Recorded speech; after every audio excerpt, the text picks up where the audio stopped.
Assalamualaikum warahmatullahi wabarakatuh. Kembali lagi di channel Mihfa Rizkia bersama saya Mihfa Rizkia MHI, dosen STAI Tapak Tuan. Di kesempatan kali ini saya akan membagikan kisi-kisi pertanyaan waktu sidang ya.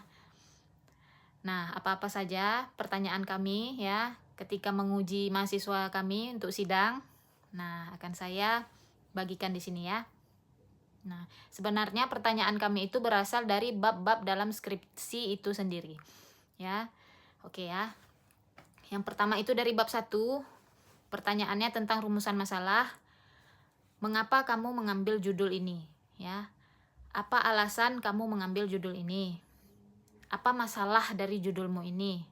Ya, dan yang pertama akan kami tanya, apa judul skripsi Anda? Nah, di sini seharusnya menjawabnya dengan gamblang ya, jangan lihat-lihat skripsi lagi. Ya, itu akan menambah nilai ya pada skripsi. Pada nilai skripsi.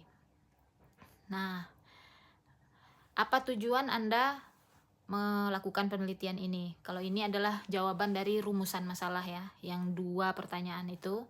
Nah, jawab aja secara gamblang, apa tujuan penelitiannya. Oke, langsung saja ke kisi-kisi selanjutnya, yaitu di bab 2 ya.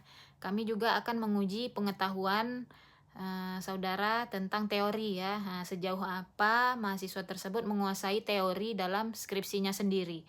Nah, teori itu ada di bab 2. Ya, kami akan bertanya tentang pengertian ya, pembagian, macam-macam, rukun dan syarat misalnya. Dasar hukumnya apa ya? Dari Al-Qur'an, dari hadis, dari misalnya undang-undang. Nah, sumber hukum itu akan kami pertanyakan. Ya. Contoh-contoh ya. Jadi diperkuat di sini, dihafalkan sekalian ya, pengertian, syarat-syarat itu, contoh-contoh pembagian. Nah, intinya secara teori harus menguasai. Ya, barulah bisa mendapat nilai A. Lalu yang dipertanyakan adalah di bab 3, yaitu metode penelitian ya. Nanti dosen penguji akan bertanya, apa metode penelitian yang saudara pakai ya? Maka jawab saja, penelitian saya ini adalah penelitian kualitatif ya, pendekatan normatif misalnya. Pendekatannya normatif ya. Studinya kepustakaan atau library research ya. Jadi mengambil datanya di perpustakaan. Pendekatan normatif artinya mengkaji sumber hukumnya ya, teorinya, mengkaji teorinya. Makanya biasanya dia library research. Nah, atau yang kedua ya, penelitian saya ini adalah penelitian kualitatif, pendekatannya empiris, studinya lapangan ya. Jadi hukum di masyarakat ya. Nah, empiris itu yang diterapkan oleh masyarakat yang bisa kita lihat di lapangan ya, mengambil datanya pun di lapangan.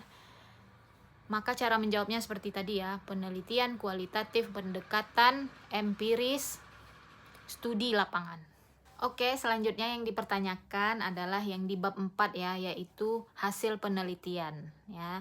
Jadi di bab 4 ini misalnya penelitian kepustakaan. Nah, apa pandangan saudara tentang bahan-bahan yang sudah diambil di pustaka itu ya, dari dalam buku itu, dari sumber hukum itu, saudara tambahkan pemahaman saudara juga ya, jelaskan, dinarasikan pemahaman saudara di sini, hasil penelitian saudara itu.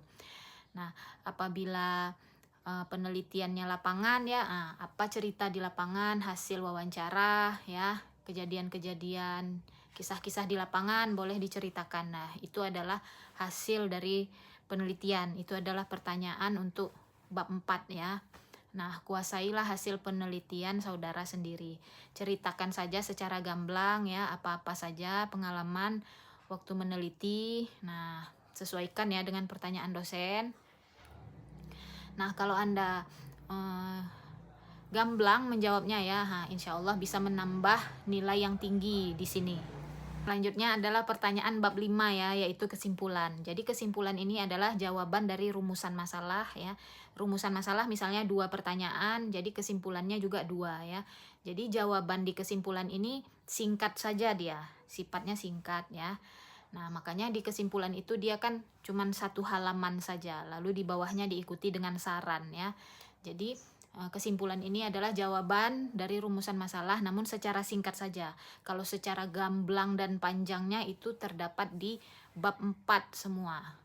Yang dituangkan oleh peneliti, semuanya dituangkan di bab 4. Tapi di bab 5 ini jawabannya singkat saja. Misalnya jawabannya tentang efektivitas misalnya ya, jawabannya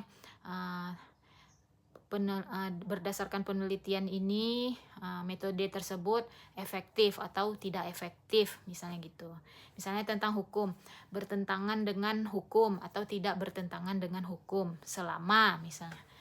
Jadi saudara bisa jabarkan secara rinci saja. Oke, itulah tadi kisi-kisi ya pertanyaan dosen di waktu sidang yang tidak jauh-jauh dari bab 1, bab 2, bab 3, bab 4, dan bab 5 skripsi itu sendiri. Doakan yang mendengarkan video ini bisa mendapatkan nilai A dalam ujian skripsinya. Amin. Kalau kamu suka video ini, klik tombol like, komen, dan subscribe channel ini supaya channel ini semakin berkembang. Dan share video ini ke teman-teman yang membutuhkan. Akhirul kata, wabillahi taufik wal hidayah. Wassalamualaikum warahmatullahi wabarakatuh.